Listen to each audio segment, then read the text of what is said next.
पूछ लो उसको। मसूद जो आपके ऑपोजिट मतलब नेगेटिव में लगने वाले आरती जो राजकुमारी जो छोटी बहन है, और ये तुम आप पे क्या हो गए, तो तुम्हारी भाभी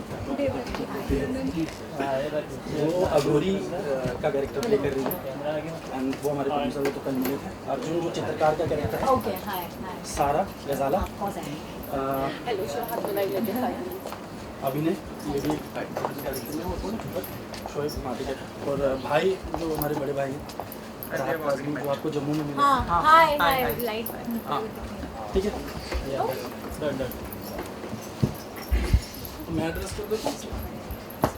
हाय एवरीवन, मैं शाहिद काज़मी, और ये हमारी टीम है लाहौरा की, जो आज हम अनाउंस कर रहे हैं। बेसिकली वेब सीरीज़ है 10 एपिसोड की, एक अच्छे OTT पे आएगा, और 10 एपिसोड का है, हिस्टोरिकल है, और बहुत सारी चीज़ें इसके कहानी के बारे में वो तो आप एक एक करके जब सवाल पूछेंगे तो होगा। और इसमें ये सब हमारी मेन कास्ट है लाहौरा की, और शो क्रिएटेड बाय राहत काज़मी जो मेरे बड़े भाई हैं, एंड को राइटर भी हैं इस शो के, वो वहाँ बैठे हैं, और ये बाकी सब कास्ट यहाँ सामने है, तो आप सवाल कर सकते हैं एक एक करके। दीदी मैम, क्या रीज़न है मैं प्रोजेक्ट से जुड़ने का? अच्छा प्रोजेक्ट ही मानता हूँ, मुझे पर्टिकुलर रीज़न क्या रहा है? आपके सवाल में ही आपका जवाब है, अच्छा प्रोजेक्ट है मैं मानता हूँ, उसके बाद भी सवाल पूछना बनता है क्या? नहीं, आपके लिए क्या सूटेबल है?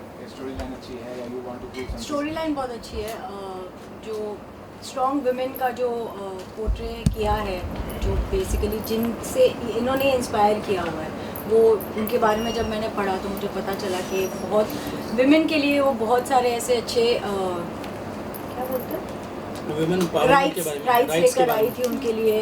काफ़ी सारी चीज़ें जहाँ पर औरतों को या लेडीज़ की जो कम्युनिटी एज अ जेंडर उनको लुक डाउन किया जाता था, तो उनको कैसे बढ़ाया उन्होंने, उनके लिए अच्छे स्टेटस पर लेकर आई, उनको मतलब एक सेम पोजीशन पे लाकर खड़ा किया जहाँ पर आदमी भी था, गिविंग देम द इक्वालिटी। जो एक्शन आपका स्किल से दिखाया था, उसके आधार पर ही शायद आपका सिलेक्शन हुआ। तो ये जो कैरेक्टर प्ले करें दीदा का, तो ये जो कैरेक्टर है मणिकर्णिका 2 में भी ये पर्टिकुलर कैरेक्टर है, तो कितना डिफरेंस होगा उनका और आपका ये जो किरदार है? सर, इसका तो जवाब आपको डायरेक्टर ही दे सकते हैं, क्योंकि मेकर वो है, मैं नहीं। दूसरी बात, फिल्म के अंदर और सीरीज़ के अंदर बहुत डिफरेंस इसलिए होता है क्योंकि आप सीरीज़ में डिटेल्स में बता सकते हैं। 10 एपिसोड मतलब आप गेज कर सकते हैं कि कितने घंटे का अगर आप एक साथ करें तो बहुत सारा टाइम मिलता है, तो आप डिटेल्स में काफ़ी चीज़ें दिखा सकते हैं। फिल्म के अंदर आपको एक कैरेक्टर के ऊपर फोकस करना पड़ता है और उनके इर्द गिर्द क्या चल रहा है वो सब दिखाता है, राइट। तो सीरीज़ के अंदर एक कैरेक्टर इंपॉर्टेंट नहीं होता, 10 कैरेक्टर्स होते हैं जो इंपॉर्टेंट है और उनके इर्द गिर्द क्या चल रहा है वो दिखाता है। दीदा के किरदार की मैं बात करूँ, जिन्होंने 40 साल रूल किया है, she has been physically disable, तो कितना आपके लिए चैलेंजिंग था उनका किरदार प्ले करना? आपने इस किरदार को प्ले करने से no you are getting it wrong, this is just the announcement, we are gonna get into the filming from next month. तो अभी तक मैं फिल्मिंग का एक्सपीरियंस नहीं बता सकती क्योंकि वो अगले महीने से स्टार्ट होने वाला है। बट आपने तो कुछ रिसर्च की रहेगी उस किरदार के बारे में, तो क्या लगता है कितना डिफिकल्ट या फिर कितना चैलेंजिंग आपके लिए? डेफिनेटली चैलेंजिंग होगा, स्पेशली जो वॉरियर पार्ट था उनका, जो तो जो हिसाब से उनको वॉर्स में जाती थी, फाइट करती थी, तलवारबाजी है, घुड़सवारी है, बहुत सारी चीज़ें हैं, क्योंकि वो टाइम पे ऑब्वियसली हमारे पास टेक्नोलॉजी नहीं थी। So there lot of things which take you back to the ancient roots which you have to learn, और हम सब मिलेनियम बेबीज़ हैं, हमको टेक्नोलॉजी के बिना चलता नहीं है। सो हाँ, प्रैक्टिस बहुत लगने वाली है। मेकर्स से सवाल मेरा रहेगा, there are other cast also, can you just tell us something about the cast and introduction थोड़ा? हाँ, तो हमारा पहले तो मैं ये क्लियर करना चाहूँगा कि क्वीन दीदा ही एग्जैक्ट कैरेक्टर नहीं है, हम इंस्पायर्ड बाय क्वीन दीदा हैं। तो बेसिकली ये पूरा फिक्शनल कहानी है, और इस सिल्क रूट के बारे में आप लोगों ने पढ़ा, हम सब ने पढ़ा होगा, बचपन से देखा होगा। तो सिल्क रूट जो था अकेला रास्ता था, 14th सेंचुरी पे बेस्ड है ये कहानी, जो पूरे वर्ल्ड का ट्रेड होता था, बिजनेस होता था। तो अभी तक क्या हम जितने भी हिस्टोरिकल देखते हैं सब्जेक्ट्स, तो कहीं ना कहीं पर्सनल वॉर और उन चीज़ों के ऊपर ज़्यादा बेस्ड होता है, बट अभी ये बिज़नेस के ऊपर है। आपने राजनीति देखी होगी, तो राजनीति के अंदर आपने जो सब चीज़ें देखी हैं उसी तरह की राजनीति यहाँ पे भी होने वाली है। बट वो उस ज़माने में कैसे होती थी वो उसके ऊपर है, एंड उस टाइम पे बिजनेस सिल्क रूट के थ्रू कैसे होता था, वो जो एक रास्ता था जहाँ जो रशिया से स्टार्ट होकर अरब कंट्रीज से होते हुए, काबुल कंदार से होते हुए इंडिया के अंदर पहुँचने का रास्ता, and India and then China. तो इंडिया और चाइना, इंडिया की वैल्यू उस टाइम पे बहुत ज़्यादा थी, बहुत रिच था इंडिया उस टाइम पे, डॉलर से बहुत ज़्यादा वैल्यू करता था इंडिया, तो हर किसी को यहाँ बिजनेस करना था, ट्रेड करना था। देन तो ये उसके बारे में है। जो कैरेक्टर्स हैं, राजनंदिनी का जो कैरेक्टर है वो डेजी शाह प्ले कर रही हैं। उसके बाद जो बड़ी रानी है, जो फर्स्ट वाइफ ऑफ खेमगुप्ता, जो राजा की जो पहली वाइफ है, वो सारा कर रही है प्ले, जो गजाला नाम है उस कैरेक्टर का। वो एक मुस्लिम क्वीन है और ये राजपूत है। एंड आगे की स्टोरी में कैसे दो फीमेल्स एंड देन आगे और भी बहुत सारी फीमेल्स को इनकरेज करती हैं, जैसे राजा की छोटी बहन है जो लड़ना चाहती है और वो अच्छी फाइटर भी है, बट उसको कभी मौका नहीं मिला क्योंकि फीमेल्स को हमेशा पीछे रखा जाता था। बट एट लास्ट जब बहुत बड़ा प्रॉब्लम आता है तो सब लोग वॉरियर बन के निकलते हैं, और उसमें फीमेल्स कितना स्ट्रांगली आगे आती हैं। एंड एक तरफ पठान फौज और एक तरफ राजपूताना फौज, तो ये दो फौज मिल के, ये धर्म की लड़ाई भी नहीं, ये अपने देश की और अपने सेल्फ रिस्पेक्ट एंड अपने राइट्स की लड़ाई है। तो उसमें वो फीमेल्स कैसे जाके लड़ती हैं, एंड आगे क्या होगा क्लाइमेक्स में तो अलग है। एंड देन उसमें ज़्यादा डीप में चला गया। राम सिंह का कैरेक्टर शोएब निकाश शाह कर रहे हैं, ये मेरे बड़े भाई हैं, और इन्होंने तो अवार्ड विनिंग फिल्म करी हैं। मंटोस्तान नेटफ्लिक्स पर, एंड देन लिहाफ ने मंटो का ही कैरेक्टर अगेन प्ले किया है। तो वो आप इनसे सवाल पूछ सकते हैं कि इनको कैसा लग रहा है इतनी रियलिस्टिक और अवार्ड विनिंग फिल्म्स करने के बाद आज इस तरह का सब्जेक्ट करना। ये मेरी तरफ से सवाल होगा शोएब से। अच्छा तुम्हारा तो अभी तो क्या है कि 1 साल से हम ट्रेनिंग कर रहे हैं इसके लिए, बहुत ही सीरियसनेस के साथ ये प्रोजेक्ट शुरू हुआ, ये बड़ी अच्छी बात है। ऐसा नहीं था कि सिर्फ आउट एंड आउट एक्शन बनाना है तो कुछ एक कहानी और मसाला और एक्शन कर देते हैं। बहुत सारी रिसर्च हुई और बहुत सारी ट्रेनिंग हो रही है। हम सबको सुबह 4-5 बजे उठा के ये लोग 3-4 घंटे जो है वो स्पॉट फाइटिंग और तलवारबाजी सब सिखाते हैं। और मुझे बहुत अच्छा लग रहा है क्योंकि डेफिनेटली एक वॉरियर का कैरेक्टर पहली बार मैं कर रहा हूँ। मैंने पहले हिस्टोरिकल फिल्म्स की हैं, मैंने मंटोस्तान की है, मैंने लिहाफ की है, एक और फिल्म मेरी आने वाली है कंट्री ऑफ ब्लाइंड, वो भी काइंड ऑफ हिस्टोरिकल। बट ये पहली फिल्म है जो out and out action, entertaining और उसके साथ रिसर्च है बहुत सारी। जैसे कि सिल्क रूट की बात इन्होंने ऑलरेडी कर दी कि वो कितना इम्पोर्टेंट मेरे लिए मुझे जो सबसे इंस्पायरिंग और बड़ा ग्रिपिंग लगा था वो सिल्क रूट लगा था कि एक ही रास्ता था जो हिंदुस्तान के अंदर आता था और वो लाहौरा से होकर गुजरता था तो ही हिंदुस्तान में पहुंचता था।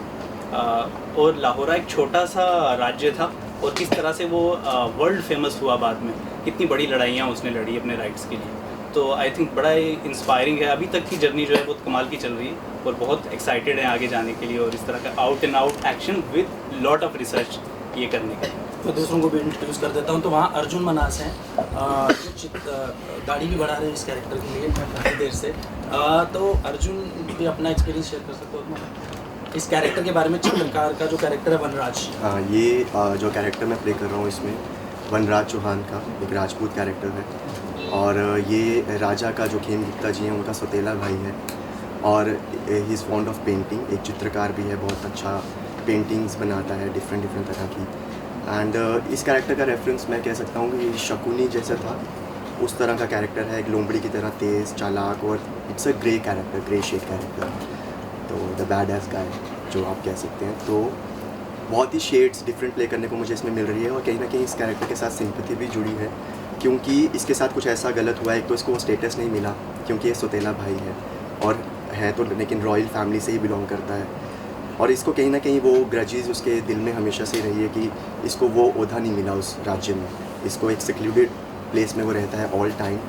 इसको एक सज़ा मिली थी, कुछ गलत किया था जिसका इसको एक दंड मिला था जिसकी वजह से इसका एक आधा चेहरा जला दिया गया था और वो उसको अंदर ही अंदर वो चीज़ उसको खाते रहती है और उसको रिवेंज लेना है उस चीज़ का।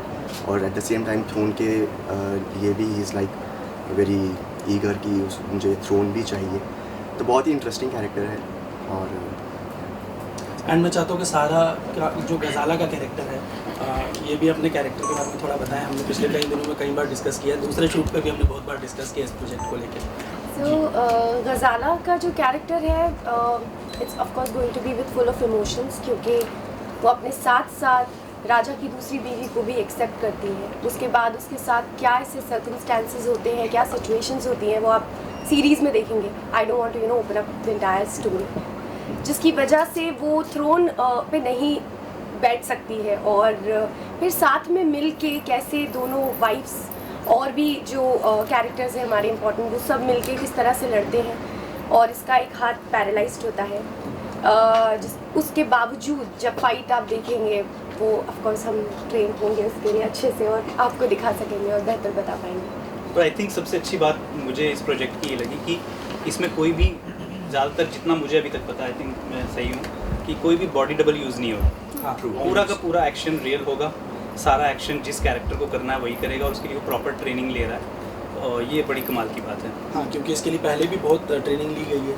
अभी कुछ लोग यहाँ पे नहीं हैं, मीर सरवर जी हैं जिनके पाँव लग गई थी इसकी ट्रेनिंग करते करते, वो भी अपने शूट पे हैं। तो ये फैक्ट है कि बॉडी डबल का ना के बराबर कोशिश की जा रही है कि ना के बराबर यूज़ हो, बट एक्शन, ग्राउंड लेवल का एक्शन जिस तरह का आप 300 जिस तरह की फिल्म्स में देखा है, बिल्कुल रियलिस्टिक भी लगेगा बट बहुत अपीलिंग भी लगेगा। तो उस तरह के एक्शन को क्रिएट करने की कोशिश की जा रही है एंड इंशाल्लाह वो होगा। एंड अदर कैरेक्टर्स को मैं जस्ट इंट्रोड्यूस कर देता हूँ। जैसे अभिनय जो हैं, ये जो अफ़गानी हैं उनके ख़ास हैं, उनका कैरेक्टर है। उसके बाद मीर सरवर जी जो हमारे शेर शाह अफ़गानी का कैरेक्टर प्ले कर रहे हैं जो नेगेटिव में, उनके साथ रज़ा मुराद हैं जो उनके एडवाइज़र का कैरेक्टर है, और ये उनके बेटे का कैरेक्टर प्ले कर रहे हैं मसूद अफ़गानी, जो काफ़ी साइको है इसीलिए। एंड आरती जो है, ये आरती है, ये मैंने पहले भी जैसे बताया, खेम गुप्ता जो हमारे राजा हैं उनकी छोटी बहन एंड उनके छोटे भाई अभिमन्यु गुप्ता, और उसके आगे जो है मोना, वो अघोरी का कैरेक्टर प्ले कर रहे हैं जी। एनी अदर क्वेश्चन आप लोगों के? आज के टाइम में ओटीटी प्लेटफॉर्म पे वुमेन्स ओरिएंटेड सब्जेक्ट बहुत कितनी अच्छी बात है कि एज एन फीमेल एक्ट्रेस आपको पूरा पोर्ट्रे करने का मौका मिलता है अपने एक्टिंग कैपेबिलिटीज़ को, और पूरा मतलब जो भी सब्जेक्ट होता है सिर्फ आप पे ही डिपेंड करता है पूरा जो फिल्म का। अगर मैं ऑनेस्टली बताऊं तो डर लगता है, क्योंकि एक प्रोजेक्ट को अपने शोल्डर्स पे पूरी तरह से डिपेंड करना बहुत बड़ी रिस्पॉन्सिबिलिटी है। बहुत लोगों का करियर जुड़ा हुआ है, बहुत, मतलब it's not about only actors, it's about people who work behind the camera also. तो ये जो भूमिका है, जो रिस्पॉन्सिबिलिटी है, उसको निभाना सबसे पहले कर पाऊँगी नहीं कर पाऊँगी वो एक क्वेश्चन होता है, ठीक है। And then we have the entire team who is there to back you up, कि नहीं you do it, we are there, you know. तो ऐसे जैसे आपके दो सवाल था एक्चुअली, आई मीन एक में पर डिवाइडेड दो थे। विमेन ओरिएंटेड सब्जेक्ट्स आ रहे हैं ओटीटी पे, जो कि बहुत अच्छी बात है। बहुत ऐसी स्टोरीज़ थी जो विमेन पॉइंट ऑफ व्यू से नहीं देखते थे हम, अभी देखने को मिल रही है। जो पर्सपेक्टिव है वो थोड़ा वाइडन अप हो जाता है, लोग जो है वो और ज़्यादा एक्सेप्टिंग हो जाते हैं हर चीज़ को लेकर, और सिंपैथी भी कहीं ना कहीं बिल्डअप होती है इसके अंदर, क्योंकि coming from wherever we have come from, like हमारी हिस्ट्री भी देख ले तो वहाँ देखा जाता है कि नहीं, लड़कियाँ जो है वो घर में काम करने के लिए, शादी करने के लिए, बस इसी के लिए। But because women have started stepping out, और ये जो विमेन ओरिएंटेड फिल्म्स है वो उसी को ही बैक कर रही है, that know what ever man do women can do exactly the same और इवन बेटर।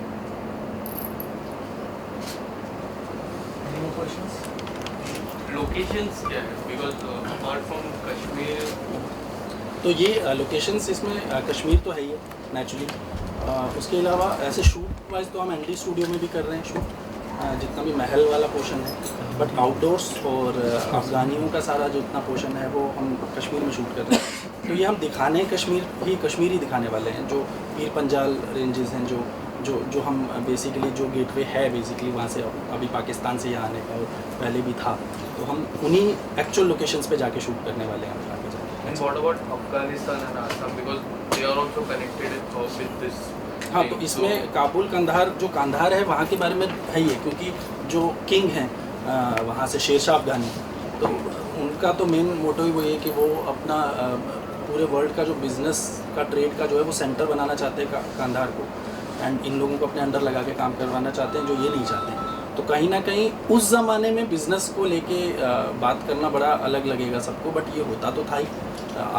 बट क्योंकि हमने सिर्फ अलग तरह के वर्ड्स सुने हैं, ये थोड़ा अलग तरह का होगा। पॉलिटिकल भी है, पॉलिटिकल तो खैर रहे हैं बहुत सारे, बट बिजनेस, ट्रेड, वर्ल्ड के बारे में बात करना एंड कैसे एक छोटा सा राज्य पूरे वर्ल्ड में बहुत इम्पॉर्टेंट हो जाता है, क्योंकि पूरे वर्ल्ड को ट्रेड करना था इंडिया के साथ एंड देन उसके बाद चाइना के साथ और यहीं से होके जाना था। तो ये उसके बारे में बस। What about the shooting part, क्या मिड शूट पे है या फिर स्टार्ट होने नहीं, शूट हम नेक्स्ट मंथ करने वाले हैं। नेक्स्ट अभी अनाउंसमेंट है।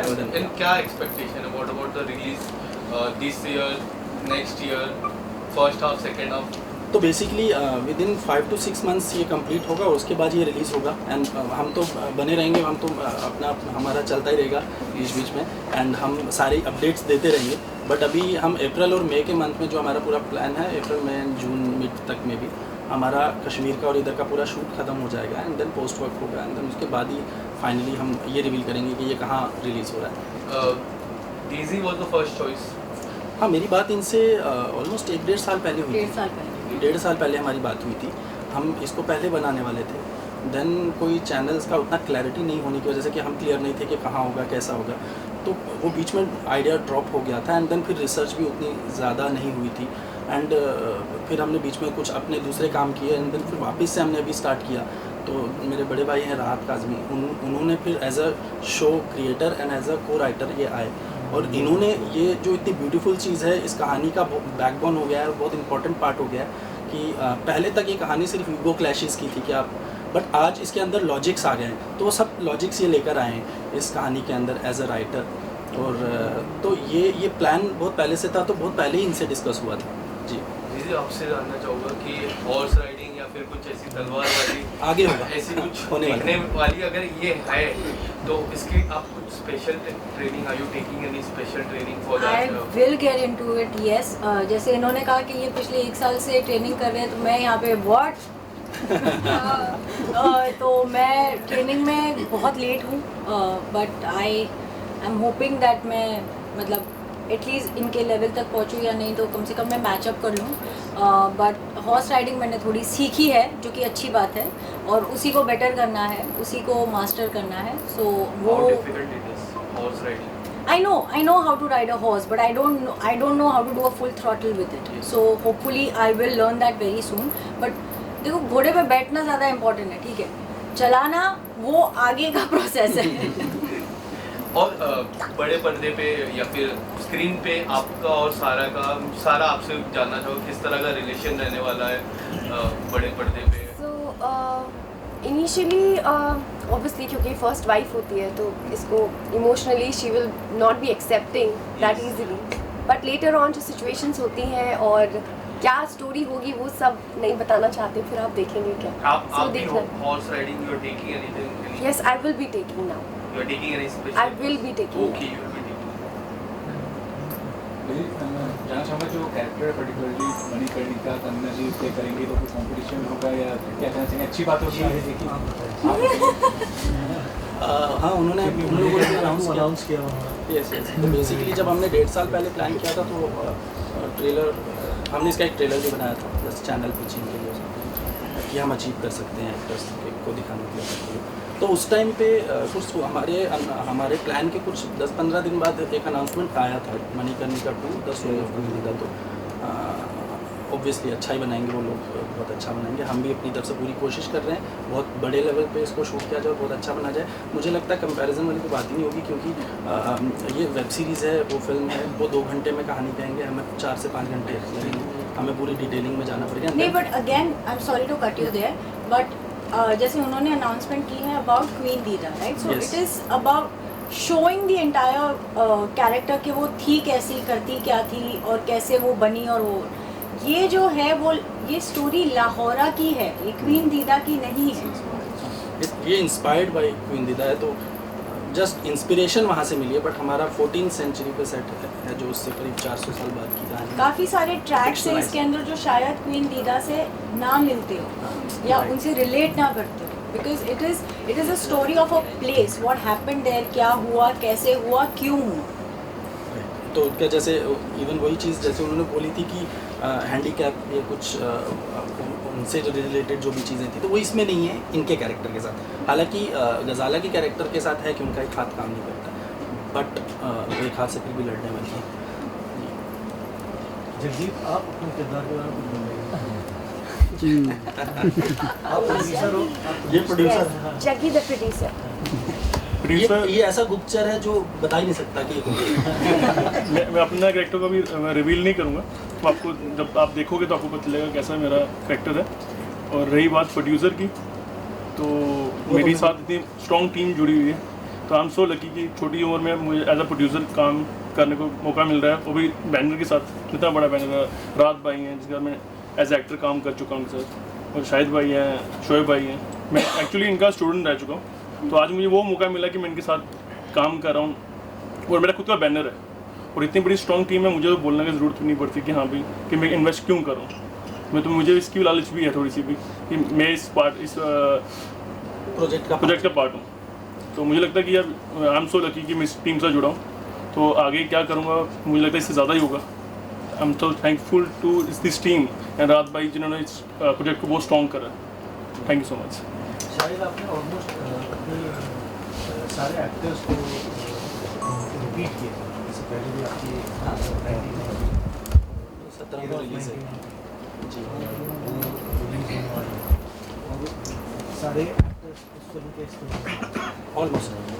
तो बेसिकली क्या होता है कि मुझे लगता है बहुत जगहों पे ऐसा होता ही है कि आप जिनके साथ काम करते हो फिर आपको अच्छा रिजल्ट मिलता है, भले ही वो बिहेवियर वाइज हो कि आप बहुत कंफर्टेबल फील करते हो, एट द सेम टाइम एक सपोर्ट भी होता है। जैसे मैं जब 1990 पे फिल्म कर रहा था जो अभी रिलीज़ हो गया, तो उस टाइम पे भी सारा और ये लोगों ने सपोर्ट की तरह है, इन्होंने कुछ पूछा नहीं। स्क्रिप्ट तो उस दिन भी डिस्कस हुआ था कि स्क्रिप्ट तो पता ही नहीं था कि स्क्रिप्ट है कहाँ क्या है, तो ये लोग सपोर्ट बने। तो नेचुरली मैं भी चाहूँगा कि मैं जब तक हूँ ये साथ रहें हमारे, तो मेरी कोशिश रहेगी, क्योंकि बहुत कंफर्टेबल होता है इन सबके साथ काम करना, बहुत सपोर्टिव। और आई थिंक कुछ कास्ट 1990 से पहले ही साइन हो चुकी थी इस फिल्म के लिए। हाँ हाँ, ये पहले से ही थे बेसिकली इस प्रोजेक्ट में, और वो बाद में बनी है।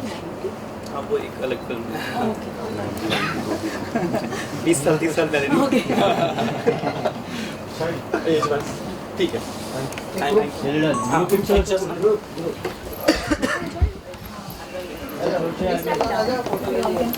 पीछे वाले ऊपर ही खड़े रहते ताकि दिखेंगे। भैया आप आ जाओ ना भैया। हाँ इसको ले क्या बोलता हूँ ज़ेबा जी, आप लोग भी आ जाओ।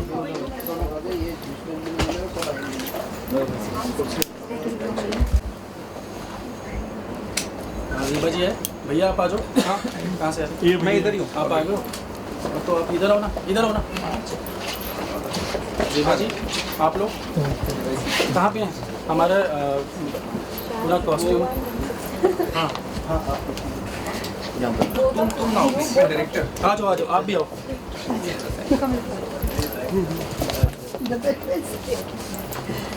आगे ओके।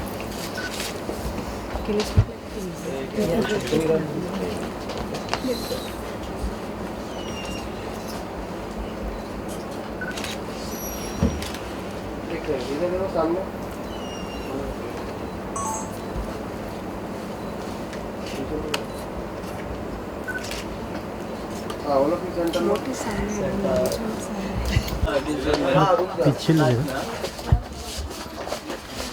चले मीडिया के लिए सेंटर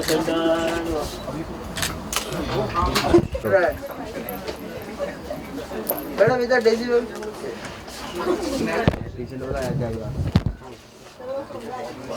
सोलो आप ही